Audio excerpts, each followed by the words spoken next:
super excited about our next presentation coming up here in just a minute. Before we do that, I did want to just give a special thank you again to our sponsors, because without our sponsors, we wouldn't be here. Without our donors, we wouldn't have a foundation, and we wouldn't be able to help people like you and folks locally and across the country. So our event sponsor for this summit is Ovation, and I can go ahead and pop up here to see all of our event sponsors. Oh, I guess that's the timer one. So we'll go back to here, but I'd like to give a special thank you to Ovation Fertility. They're a nationwide lab, and they were generous to sponsor this event as our corporate sponsor.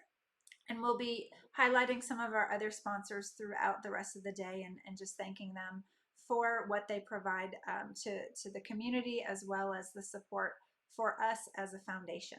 So with that, I would like to bring on our next presenter. And this is an important topic in my opinion, because it's, we always, the medical piece is kind of easy to wrap your head around, right? You've got to go see a physician, you've got to see a doctor, you've got to have tests. But what we often forget or leave out or what have you is the mental health, the emotional piece of it. So I'm excited to introduce our next guest, Tara, and she's going to be sharing with us kind of what to expect, how to handle pressures, how to kind of take control of your own infertility instead of making it a group event with friends and family. So just a little about Tara. She's a native Austinite who's been in private practice for 14 years. She's worked with a variety of clientele, but has found her niche in family counseling, or couples counseling rather, and fertility related problems. She is currently on our advisory board for the Fertility Foundation of Texas. She has her own personal experience, like so many of us, with IVF and loss, and because of that, it's provided her an invaluable perspective that gives her the necessary level of empathy for individuals and couples. And it's not just all about IVF or the treatment. It's about navigating it through personally and as a couple, because those are kind of two very different pieces of the puzzle, I suppose. Maybe not, but Tara, let me turn it over to you. And I'm super excited because I think this is an overlooked piece of the equation, and I appreciate you being here. Thanks, Heather. It's great to be here. Awesome. Can you hear me? We can, yes. Very good. Okay, well, thank you for having me. Well, we are so thankful you're here. And if you need a buddy on screen, just holler and I'll pop back up. I might. I don't know that I can talk for 30 minutes. Okay, so I would like to piggyback a little bit on what Natasha was saying. I think she brought up some great topics. The thing that I hear most come through my office is, I wish that I would have known sooner. And I wish that I would have, asked somebody, or I wish that my doctor would have talked to me about this. I think that a lot of times people, we're delaying having kids. We're spending more time in creating our relationships and creating our jobs. And I think that a lot of I think that media oftentimes kind of skews the perception that you see, the Kardashians have kids way into their older years, or Celine Dion have twins in her 40s. And I think what doesn't get discussed with that is there is intervention happening with those, and it's not talked about. So I think if we could open up those lines of communication and talk more, and if you have gotten some sort of diagnosis, educate your friends, tell everybody you see people who go to get a mammogram and they find a lump, and then they become an advocate of get your mammogram to all of their friends, or put that on social media. And I think that with infertility, there's such a stigma that people feel like, oh, I did something wrong, or that it's a weakness, and it's not a weakness. There is absolutely nothing outside of being maybe a drug user or something, but there's nothing that you can do to cause infertility. And so I wish that it were easier to talk about. And I wish that people had more support and more education in it. So, as Natasha said, I would say go early, go before you think you need to, and just ask for a workup. I have so many people who have come in um, with premature ovarian failure, and they're in their early 30s, and they're looking at needing to use an egg donor. And I think that it's such a difficult thing to experience. So first and foremost, I say create your support team that have a doctor that you trust, that you have a good rapport with.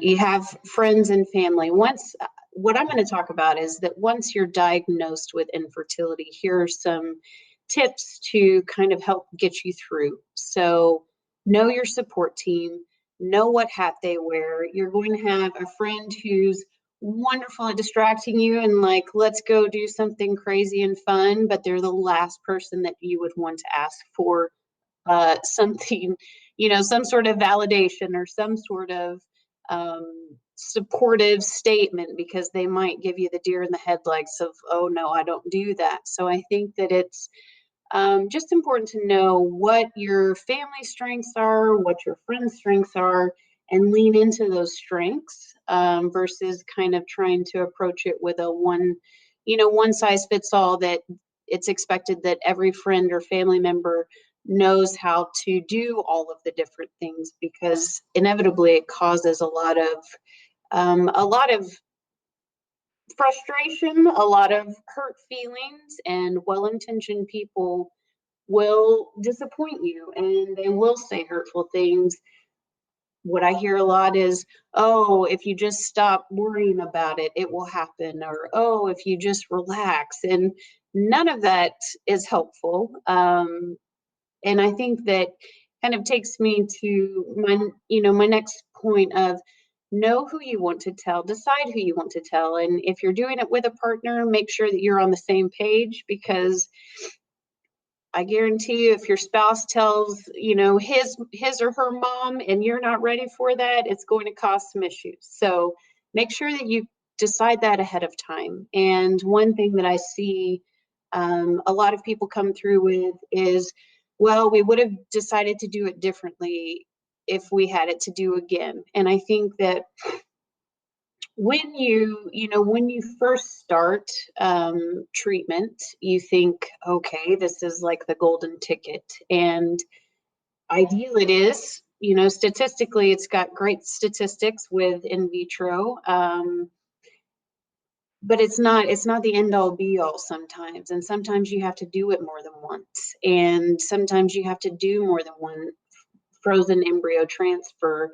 So I think that what people realize on the other side of it is, I wish I wouldn't have told anybody, because if it doesn't work out, or if there isn't positive news, then having to go back and tell everybody those outcomes is hurtful, and it's hard, and it doesn't feel great. So sometimes I encourage people to do what I call a silent cycle.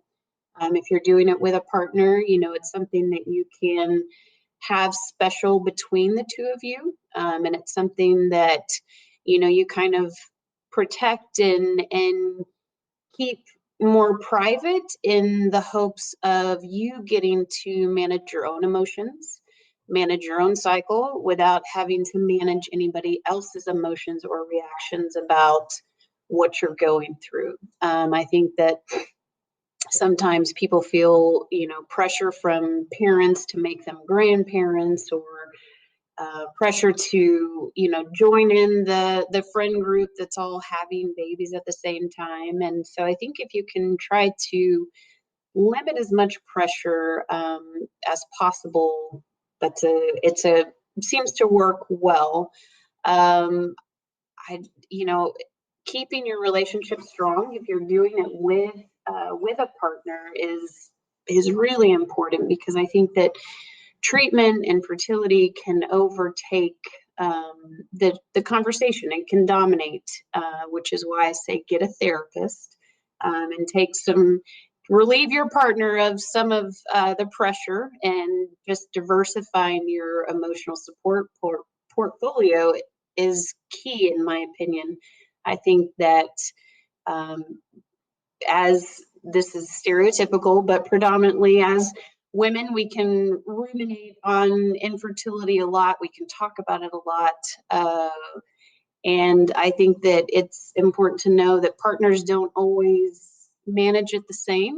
And so if you can help take a little bit of the burden off the relationship and make sure that you're trying to have some fun, and taking breaks, set some time parameters around talking, and saying, okay, let's talk about this for 15 minutes versus it being a constant undercurrent or, kind of cloud over the relationship is important.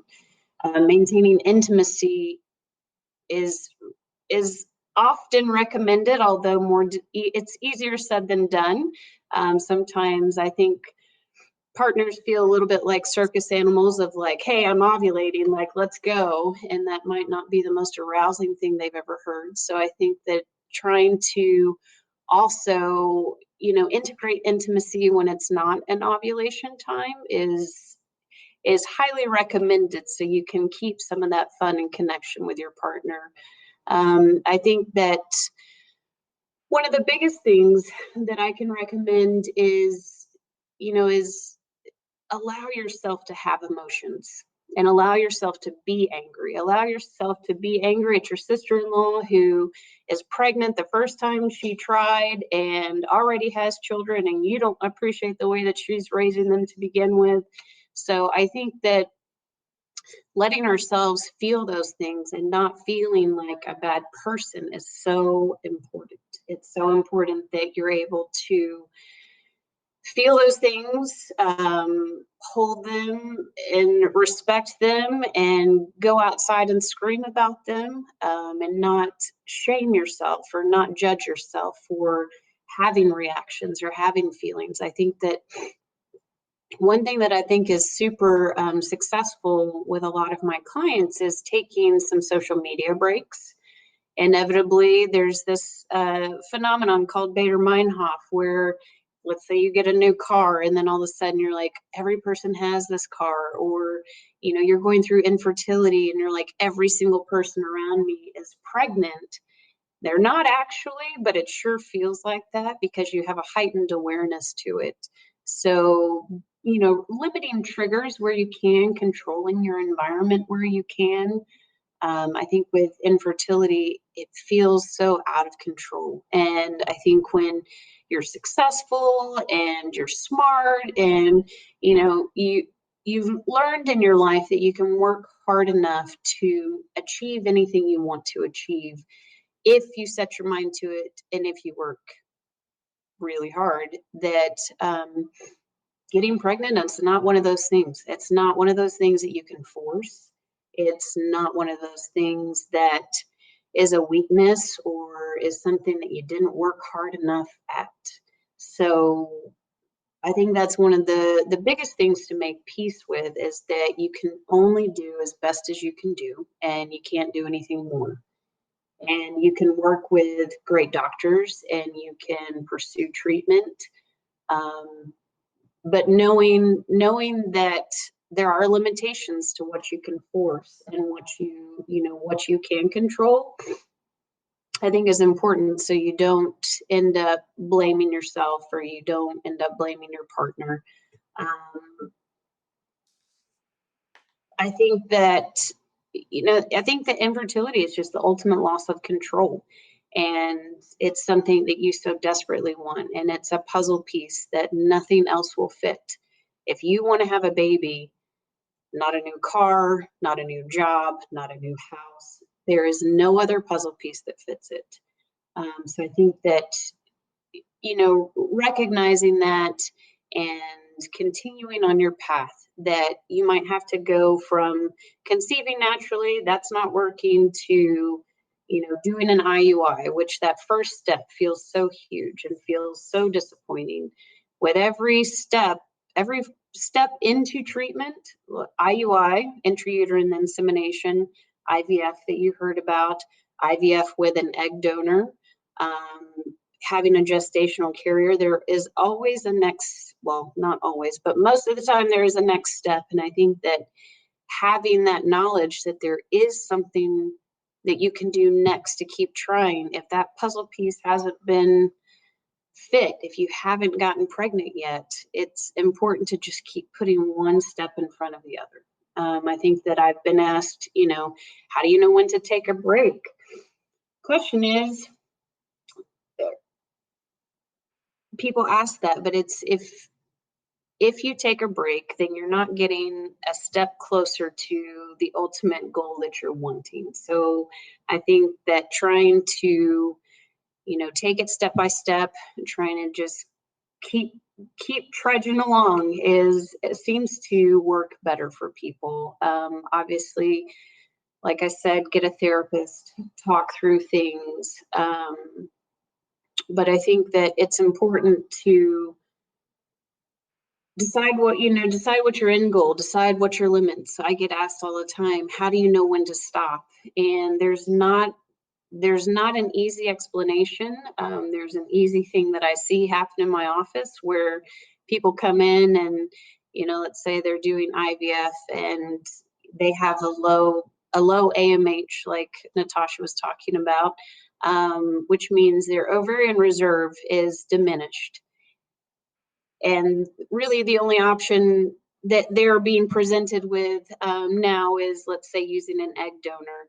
And people are like, oh, absolutely not. No, if this next transfer doesn't work, we're done. But what I see come through is, let's say that next transfer didn't work and they're not done. And all of a sudden your brain just kind of goes, okay, maybe I'll take that little option and consider it a little bit more, and so your brain allows for new information when it's ready, but it's not something that you can force. So I think that for people, the the process is, your brain will let you entertain the option when it's decided it's done doing what you have been doing. I think that choosing a donor is hard for people that get to that place. There's a lot of grief that goes in with making that decision, and not being able to be a genetic contributor. But it's an amazing option, being able to carry, and getting to experience pregnancy, and by every definition of the term, you're the biological mother. I'll speak to the mother piece of this.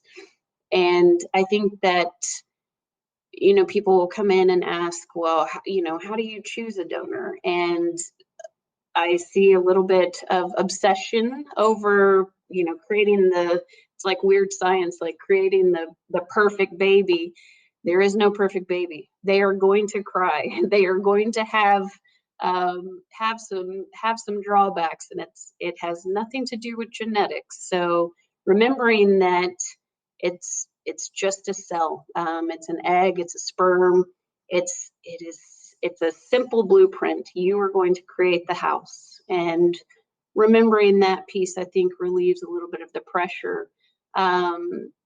One thing that with a donor, people talk about, how do you know, should you disclose to the child that they were, conceived from a donor? Should you not? I would say that the majority of people do disclose. It seems to relieve a little bit of the pressure that they feel of having a secret, or feeling that obstacle between you and the child. The way that I suggest doing it, I actually have children from a donor. I have almost 13-year-old twins.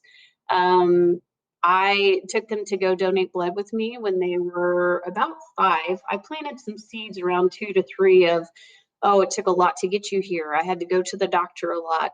But when they were 5, they went to go donate blood with me, and we talked about blood donors and organ donors and all the different ways people's bodies can help other people's. And then I needed donor cells to help have them. And they'll look at you like you're crazy, but if you plant those seeds early, I think it's really important. And I think that most importantly is that it's not weird unless you make it weird.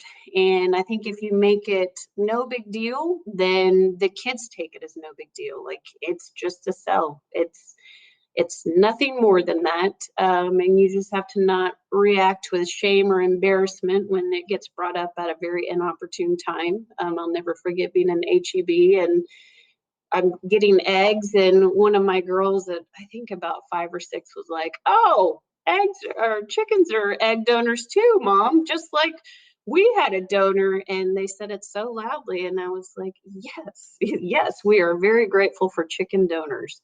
But I think that it's just important that you don't have a reaction with any shame and embarrassment, and they will not ever feel any shame or embarrassment, that it is something that's so proactive. Everybody's trying to make it happen, that they feel so wanted, that there are no kind of emotional hangups that seem to happen. The next question that I get is to do PGT testing or not. And PGT testing is pre-implantation genetic testing, which is where they take a biopsy of the embryo to determine chromosomal competency. And it's ASRM is actually doing a webinar next week about universal use versus situational. And the one biggest regret that I see people come into my office with is we wish we would have done testing. Every single person, whether you're using a 20-year-old donor or you're older, every single person will end up creating non-viable embryos at some level. You know, obviously the statistics change the older you get, but if you can minimize any sort of risk of potential, you know, if you can minimize as much risk as possible by removing those non-viable embryos, then you really reduce your risk of possibly that could be transferred. It could take, you could miscarry, or you will miscarry at some point if it takes. So I think that the one thing that I see people wish they would have done is doing that testing that could have prevented some of that, and also gives you just a really good picture of what we actually have to work with. You could have 6 embryos that haven't been tested, and only 2 were chromosomally competent and could actually turn into something. So investing in the PGT testing on the front end, um, you'll end up paying it one way or another in some cases, whether you know you do a frozen embryo transfer that doesn't take because it wasn't a viable embryo, and then have to go back and do another transfer. I think if you can try to kind of take the financial piece and realize it's an investment on the front end versus the back end, it seems to go well. You do get to find out gender with that if you want. I think that with as much as people go through with infertility, that letting yourself have a win that somebody who naturally conceives doesn't get sometimes feels good. And I know people in my office struggle with, oh, you know, I don't want to pretend I'm God, or, you know, I don't want to play God. Well, by all means, let yourself have some control. Having been out of control with so much of the process, in my opinion, I say take full advantage. Knowledge is power, and you can't have enough knowledge. So, Heather, with that, I would ask you, you know, are there any questions you'd like to address? Yes, actually, we've had quite a few, or several questions come in. One, just you mentioned kind of next steps, being prepared for it. And I know from my experience, it was like you never knew what the next steps were until something didn't work or something came up. And so Hmm. like some people are like, I just want to know, on a need to know basis. Others are like, because so we had gotten pregnant naturally after surgery, and then wouldn't have tested if we weren't actively trying, and I wasn't so crazy, but then found out we had a miscarriage after three, after the second set test. And so I mean, I get it, because I'm like, well, nobody even said that was an option. So I felt like, Yeah. well, if somebody had given me that, but then there's so many what ifs. So how do you handle, just there's so much you just don't know until you've gone through it. And even if you have, it's like a choose your own adventure. Everybody has their own. So how do you handle Yeah. that? Say that one more time. Sorry. So how do you handle that piece of it where you just don't ever know what's next or what's hiding around the corner? I think that education on that piece is, look ahead and look at, kind of play like what's worst case scenario, and go backwards. I think that, that with anything, it really reduces a lot of anxiety. You can apply that to any stressful piece, but work backwards. Know all of the steps that are possible, and hope that you don't have to get there. But know what comes with them, and unfortunately you don't know until you know.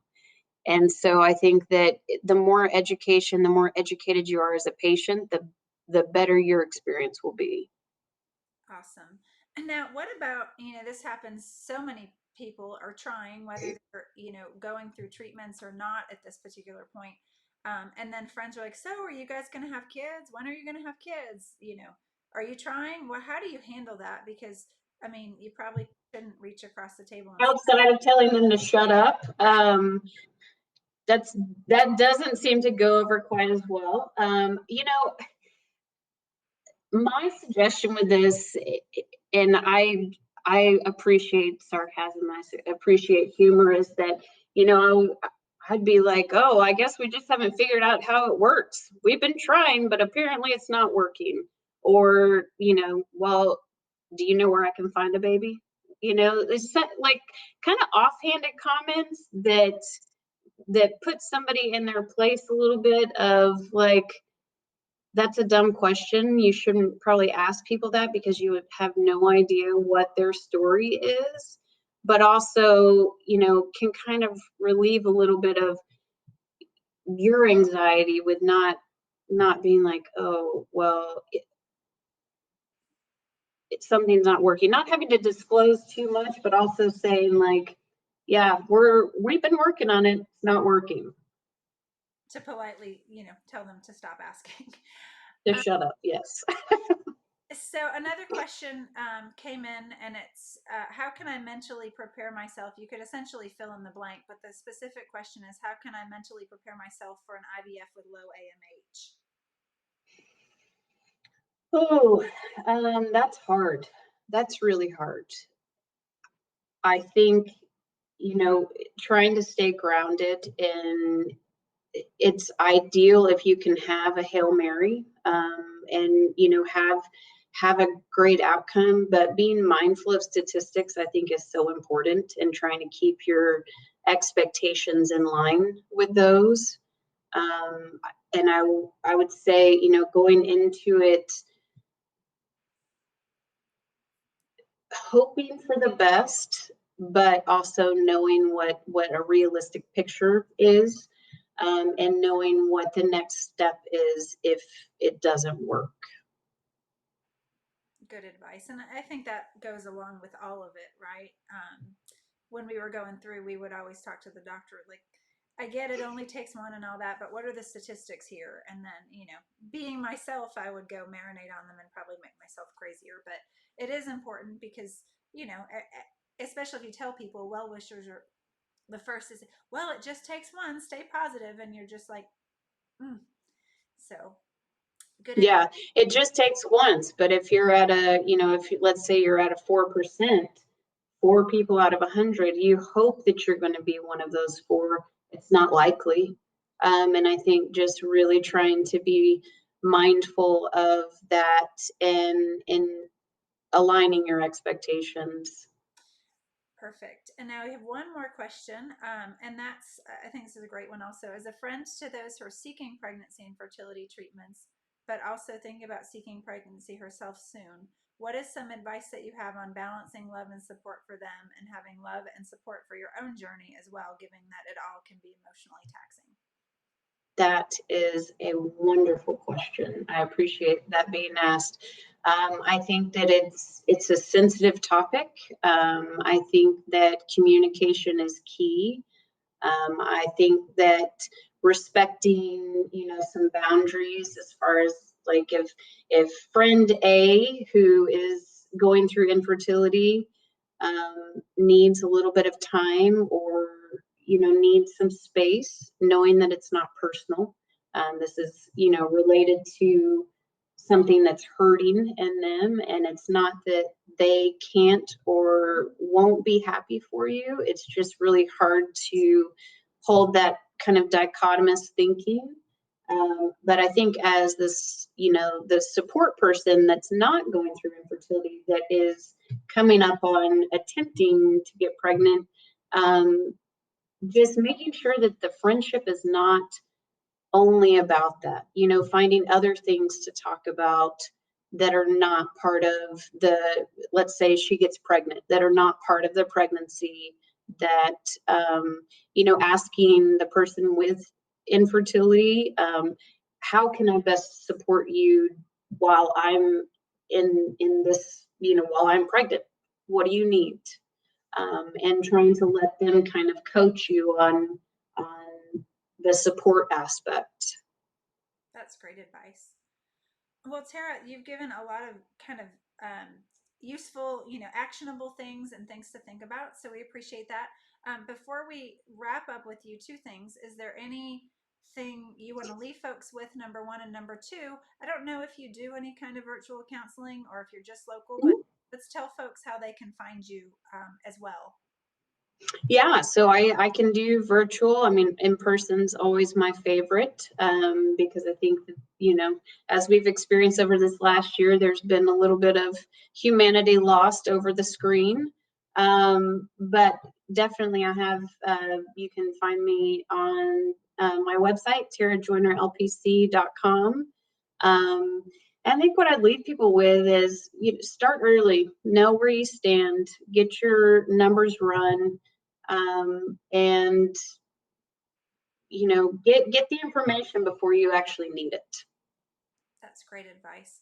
Well, on behalf of the foundation, thank you for always supporting us and our folks, and thank you for today's information. It was great. Hope you have a great rest of your day. And Absolutely, yes. You guys enjoy.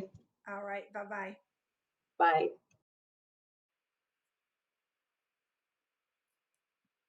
All right.